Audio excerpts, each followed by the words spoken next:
Hi everybody, that's the baseball hut, the amazing, spectacular, terrific, the great one, the people's champion, your host, the hut, and welcome back to the baseball hut too. And hope you like this video and hit that subscribe button. I'm going to talk about a whole bunch of rumors again. Also going to have a list of players again.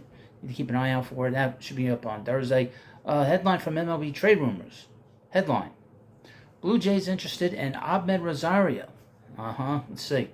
Now he was a Mets prospect, and it's funny I should mention it, because I have a channel called The Prospect Hut. I'm trying to get that channel monetized. Just under 900 subs. I'll put the link into the Prospect Hut. Hit that subscribe button. Trying to get to 900 subscribers, and of course to 1,000, and the channel will be fully monetized. Now, if you don't know, Amed Rosario was the #1 prospect in Major League Baseball prior to him coming up to the Mets in 2017. But according to MLB trade rumors, he's bounced around. He went in the Francisco Lindor deal. He got traded to the Dodgers last year for Noah Syndergaard. From the rumors, the Blue Jays have some level of interest in Amed Rosario. Sportsnet's Ben Nicholson-Smith writes that the veteran infielder is on the team's radar, that under the right circumstances, Rosario could be a fit for Toronto's roster. These conditionals seem to imply that multi-positional players like Rosario or Isaiah kind of falafel could perhaps be fallback options if the Blue Jays can't land one of their primary targets for their vacancies at second and third. Now, he was signed. IKF was signed today by the Blue Jays. Rosario was one of baseball's top minor leaguers during his time in the Mets farm system, universally seen as a top 10 prospect heading into the 27th season. A lack of inconsistency over his first 4 MLB seasons ultimately made the Mets willing to part ways, though Rosario held enough value that he was still one of the key pieces of the 4-player trade package New York sent to Cleveland for Francisco Lindor and Carlos Carrasco in January 2021. The change of scenery seemed to work out, as he had .282 with 22 home runs, 31 steals, over 1,258 plate appearances in 21 and 22. Between this above-average offensive production and some passable defense, Rosario generated 5.2 F-WAR for the Guardians over those 2 seasons as their regular shortstop.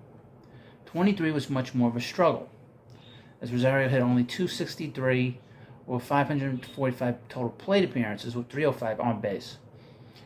With the Guardians and the Dodgers. A deadline trade to LA didn't get Rosario's bat on track, though his new role as a second baseman showed some promising results in a small sample size. MLB trade rumors ranked Rosario 39th on a list of the top off-season's 50 free agents, projecting a 2-year, $18 million deal, even in the wake of his lackluster 2023 season. The combination of his age, his past top prospect pedigree, the overall middle infield market factored into the prediction of a multi-year contract, though it wouldn't be surprising to see him land just a 1-year prove-it type of contract. Such a deal might appeal to Rosario and his reps at Octagon as well, as bounce back in 24 could then line Rosario up for a more lucrative multi-year contract as a free agent next winter. From SI.com, headline: latest on Houston Astros Valdez trade rumors. The latest information what the Houston Astros plan to do with their ace Framber Valdez. Interesting. It was surprising when reports started circulating that the Astros were taking phone calls about potentially moving their ace Framber Valdez this offseason. For a team in win-now mode, this doesn't feel like a move that would help them accomplish their goal of winning a 3rd World Series title. But when contextualized about when the franchise is right now financially, how poorly they are set up for the future, a trade involving Valdez makes much more sense. So what are the updates about what the Astros are doing with these phone calls about their ace? Well, the silence has been eerily deafening. No MLB insiders have reported any trade conversations or packages put together that feature Houston's left hand. The only thing that is known is teams are calling to gauge his availability. It's also not clear what the Astros would be looking for in return. One would imagine that trade a pitcher who finished inside the top 10 in back-to-back AL Cy Young voting results would garner a massive package involving an MLB player and multiple prospects.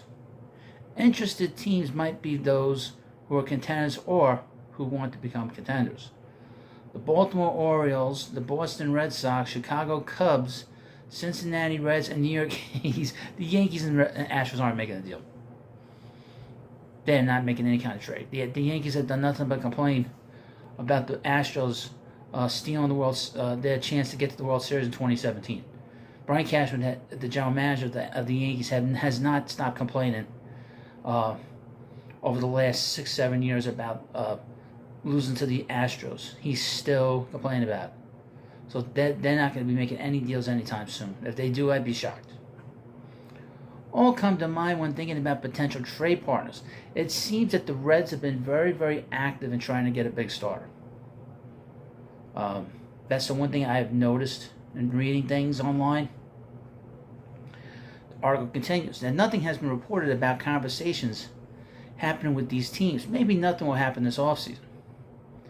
Valdez is still an elite starter for Houston and projects to be their ace of the future when Justin Verlander eventually retires. Trading him just for the sake of some finances getting freed up seems like a backwards move with this roster. Without anything of substance yet, the idea that the Astros would eventually trade Valdez might end up being just a blip on the offseason's radar. In other words, the update is that there's been no update. And I would mention, they have a new manager, is Joe Espada. He's a young manager. He's not a veteran manager. So they are in a very strange position right now as a franchise. So we want to keep an eye on them. And finally in this video, the Chicago White Sox. This is from the Bleacher Report. White Sox right to ask for a big haul for Dylan Cease amid MLB trade rumors. They're looking for a lot of young players. Be interesting to see where the White Sox go. They fired everybody, but they kept the assistant general manager. The Chicago White Sox held back on trading ace Dylan Cease early this offseason, waiting for the Yoshinobu Yamamoto domino to fall, and expecting teams who missed out on the 25-year-old phenom would come calling. Those teams have, and according to Jason Williams of the Cincinnati Enquirer, we know just how much the White Sox are asking for their star righty. Quote, I know the White Sox were asking the Reds for a crazy price for Dylan Cease. Chicago wanted Edwin Arroyo, Rhett Lauder, Connor Phillips, and at least one more prospect. Arroyo, Lauder, and Phillips are all top 100 prospects.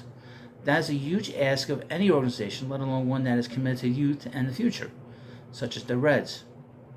Ditto the Orioles, who Joe Morosi of MLB Network previously linked to the White Sox. The Orioles are an interesting case because they're not going to pay. I don't see them making any big moves if they're going to have to give up prospects or they're going to have to give up any kind of qualifying offers. They're not going to do that. I mean, they signed Craig Kimbrell. I really don't see them doing anything down there in Baltimore. And when the players become free agents, John Angelos, the owner, will trade them and let them go to the free agency. He's not going to hold on to them. He's one of the cheapest owners in baseball, quite frankly. While the asking price may be too high on the surface, one must look no further than the team with the asset to understand why. The White Sox have one of the worst farm systems in baseball and just one prospect in the top 50 in shortstop Colson Montgomery. On the field, their former MVP candidate, Tim Anderson, has been so underwhelming of late that the team allowed him to test free agency, and the team has also only one player that can really be deemed off limits to any potential suitor, and that's Luis Robert. The team is about to be in full rebuild mode and will need players who can contribute in the near future. The best way for them to obtain those players is by trading Cease, who was one season removed from a Cy Young runner-up campaign that saw him go 14-8, with an ERA of 2.20, 227 strikeouts. He had a down year in 2023, but he also played for one of the worst teams in the sport. He didn't suddenly forget how to pitch, and the stuff is still there. A change of scenery would likely be of significant benefit for him, not to mention the White Sox organization, which would reap the rewards of several quality prospects filtering into its system. Robert has been great, but the best years of his career will be wasted if the team does not take the necessary steps Surround him with talent that can win over the next 5 to 10 years. It's funny, a lot of people have forgotten that the White Sox won in 2005. They won, they had one of the longest streaks of not winning, and nobody remembers it. Nobody remembers it. Whether he achieves that this offseason or holds on to season hopes he rekindles some of what made him one of the best pitchers in the American League 2 seasons ago before dealing him at the trade deadline is the question. Either way, the White Sox are right to aim high in what they can acquire for their star right-hander. Aces do not walk through the door every day. Hence the competition. Well, Yamamoto did. Doesn't everybody walk through the door? Just saying. Yamamoto walked through the Dodgers door. There will be a team desperate for pitching who may not give up 100 prospects, but might be willing to. I have read before, I swear to God, but might be willing to part with a couple of others, this is poorly written, or some cash. That is where the White Sox will ultimately benefit and at least have something to show a tired, weathered fan base that they are trying to win, and to do so by following in the footsteps of the Orioles and Reds by focusing on the future. So this writer from the Bleacher Report is basically wants the White Sox to tank it, be bad for the next 4 years. Well, that I don't think is a great idea. Well, you let me know what you think about it. Now with the Cubs on the other side of town, they're crazy to do that. Well, you let me know what you think about this video. Of course, please subscribe to Baseball Hut 2, and I'll see you later.